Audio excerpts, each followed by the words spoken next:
السلام علیکم۔ آج ہم آپ کے سامنے سورہ فاتحہ کا تعارف، اس کا حیران کن ثواب اور معجزہ کن اس کے فوائد قرآن و حدیث کی روشنی میں آپ کے سامنے پیش کریں گے۔ دل کے کانوں سے سنیں، قرآن پڑھیں، سمجھیں اور عمل کریں۔ یاد رکھیں، شہر علم کے دروازے کا نام علی ہے۔ سورہ فاتحہ کی عظمت کا اندازہ آپ حضرت علی کے اس قول سے لگا سکتے ہیں۔ حضور سید عالم صلی اللہ علیہ وسلم کی حدیث پاک بھی سماعت فرمائیں۔ حضور سید عالم صلی اللہ علیہ وسلم نے ارشاد فرمایا، انا مدینۃ العلم وعلی بابھا، میں علم کا شہر اور علی اس کا دروازہ ہے۔ پتہ چلا شہر علم کے دروازے کا نام علی ہے۔ حضرت علی شیر خدا داماد مصطفیٰ حیدر کرار رضی اللہ تعالی عنہ فرماتے ہیں، اگر میں چاہوں تو سورہ فاتحہ کی تفسیر لکھواؤں اور سورہ فاتحہ کی تفسیر کا وزن 70 اونٹ اٹھائیں تو پتہ چلا کہ سورہ فاتحہ اپنے اندر کتنی علم و حکمت رکھتی ہے۔ اور حضرت علی شیر خدا داماد مصطفیٰ حیدر کرار کے علم کا اندازہ آپ خود لگا سکتے ہیں اور سورہ فاتحہ کی فضیلت کا اندازہ لگائیں۔ قرآن پڑھیں، سمجھیں۔ آئیے اب ہم سورہ فاتحہ کا تعارف قرآن و حدیث کی روشنی میں آپ کے سامنے اس کا شان نزول، اس کے فوائد، اس کے ثمرات اور معجزہ کن اس کی سعادت مندیاں آپ کے سامنے پیش کرتے ہیں۔ دل کے کانوں سے سنیں۔ مقام نزول، اکثر علماء کے نزدیک سورہ فاتحہ مکہ مکرمہ میں نازل ہوئی ہے۔ امام مجاہد رحمۃ اللہ تعالی علیہ فرماتے ہیں سورہ فاتحہ مدینہ منورہ میں نازل ہوئی ہے، اور ایک قول یہ ہے سورہ فاتحہ 2 مرتبہ نازل ہوئی، ایک مرتبہ مکہ مکرمہ میں اور دوسری مرتبہ مدینہ منورہ میں۔ بحوالہ تفسیر خازن، آیات اور رکوع کی تعداد، اس سورہ فاتحہ میں 1 رکوع اور 7 آیتیں ہیں۔ سورہ فاتحہ کے اسماء اور ان کی وجہ تسمیہ، اس کے مختلف بہت سارے نام ہیں، لیکن ان کی وجوہات کیا ہیں سماعت فرمائیں۔ اس سورت کے متعدد نام ہیں اور ناموں کا زیادہ ہونا اس سورہ فاتحہ کی فضیلت اور شرف کی دلیل ہے۔ اس کے مشہور 15 نام یہ ہیں۔ نمبر 1، سورہ فاتحہ سے قرآن پاک کی تلاوت شروع کی جاتی ہے اور اسی سورت سے قرآن پاک لکھنے کی ابتدا کی جاتی ہے، اسی لیے اسے فاتحۃ الکتاب یعنی کتاب کی ابتدا کرنے والی سورت کہتے ہیں۔ 2، اس سورت کی ابتدا الحمدللہ سے ہوئی، اس مناسبت سے اسے سورہ الحمد یعنی وہ سورت جس میں اللہ تعالیٰ کی حمد بیان کی گئی کہتے ہیں۔ 3 اور 4، سورہ فاتحہ قرآن پاک کی اصل ہے، اسی بنا پر ام القرآن اور ام الکتاب کہتے ہیں۔ 5، یہ سورہ نماز کی ہر رکعت میں پڑھی جاتی ہے، یا یہ سورت 2 مرتبہ نازل ہوئی ہے، اس وجہ سے اسے السبع المثانی یعنی بار بار پڑھے جانے والی، یہ 1 سے زائد مرتبہ نازل ہونے والی 7 آیتیں کہا جاتا ہے۔ 6 سے 8، دین کے بنیادی امور کا جامع ہونے کی وجہ سے سورہ فاتحہ کو سورۃ الکنز، سورۃ الوافیہ اور سورۃ الکافیہ کہتے ہیں۔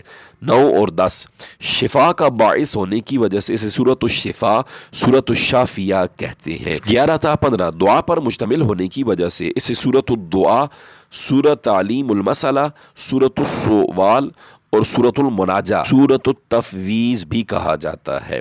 احادیث رسول فرامین مصطفیٰ صلی اللہ علیہ وسلم کی روشنی میں سورہ فاتحہ کے اب فضائل سماعت فرمائیں۔ احادیث میں اس سورت کے بہت سے فضائل بیان کی گئے ہیں، ان میں سے 4 فضائل درج ذیل ہیں۔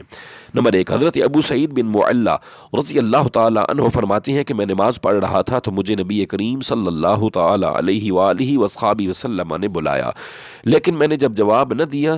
جب نماز سے فارغ ہو کر برگاہ رسالت مآب صلی اللہ علیہ وسلم میں حاضر ہوا تو میں نے عرض کی، یا رسول اللہ صلی اللہ علیہ وآلہ وصحبہ وسلم، میں نماز پڑھ رہا تھا تو تاجدار رسالت صلی اللہ علیہ وسلم نے ارشاد فرمایا، کیا تم نے اللہ تعالیٰ کا یہ فرمان نہیں سنا کہ استجیبوا للہ وللرسول اذا دعاکم، اللہ اور اس کے رسول کی برگاہ میں حاضر ہو جاؤ جب وہ تمہیں بلائیں۔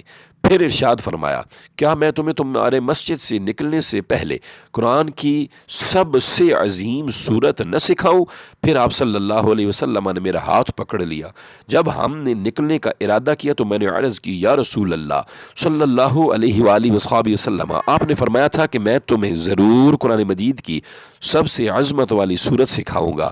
ارشاد فرمایا، وہ سورت الحمدللہ رب العالمین ہے، یعنی یہی 7 مثانی اور قرآن عظیم ہے جو مجھے عطا فرمائی گئی۔ حضرت عبداللہ بن عباس رضی اللہ تعالی عنہ فرماتے ہیں کہ ایک فرشتہ آسمان سے نازل ہوا اور اس نے سید المرسلین صلی اللہ علیہ وآلہ وصحبہ وسلم کی بارگاہ میں سلام پیش کر کے عرض کی، یا رسول اللہ صلی اللہ علیہ وآلہ وصحبہ وسلم، آپ کو ان دو نوروں کی بشارت ہو جو آپ کے علاوہ اور کسی نبی کو عطا نہیں کیے گئے۔ وہ دو نور یہ ہیں، ایک سورہ فاتحہ اور دوسرا سورہ بقرہ کی آخری آیتیں، آمن الرسول بما انزل الیہ من ربہ والمؤمنون کل آمن باللہ وملائکتہ وکتبہ ورسلہ لا نفرق بین احد من رسلہ وقالوا سمعنا واطعنا غفرانک ربنا والیک المصیر۔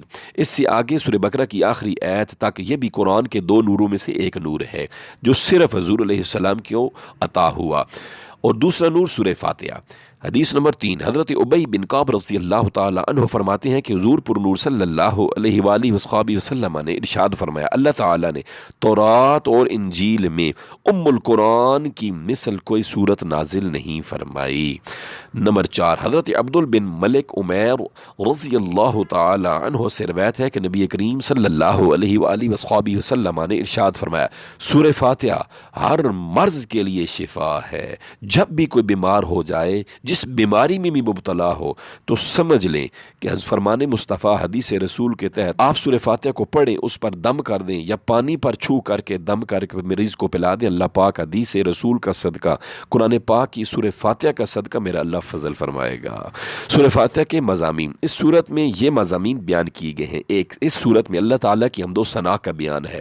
دو، اللہ تعالیٰ کے رب ہونے، اس کے رحمان و رحیم ہونے، نیز مخلوق کے مرنے کے بعد دوبارہ زندہ کیے جانے اور قیامت کے دن ان کے اعمال کی جزا ملنے کا ذکر ہے۔ تین، صرف اللہ تعالیٰ کی عبادت کا مستحق ہونے اور اس کے حقیقی مددگار ہونے کا تذکرہ ہے۔ چار، دعا کے آداب کا بیان اور اللہ تعالیٰ سے دین حق اور صراط مستقیم کی طرف ہدایت ملنے، نیک لوگوں کے حال سے موافقت اور گمراہوں سے اجتناب کی دعا مانگنے کی تعلیم ہے۔ یہ چند وہ چیزیں بیان کی گئی ہیں جن کا سورہ فاتحہ میں تفصیلی ذکر ہے۔ البتہ اجمالی طور پر اس صورت میں بے شمار چیزوں کا بیان ہے۔ جیسا کہ میں نے پہلے عرض کیا، حضرت امیر المومنین حضرت علی شیر خدا فرماتے ہیں، اگر میں چاہوں تو سورہ فاتحہ کی تفسیر سے 70 اونٹ بھروا دوں۔ اس صورت کا آپ خود اندازہ لگا لیں۔ اللہ تعالی ہمیں یہ صورت پڑھنے کی، قرآن مجید سمجھنے کی اور عمل کی توفیق عطا فرمائے۔ ان حدیث کی برکتیں اور رحمتیں ہمیں عطا فرمائے، آمین یا رب العالمین۔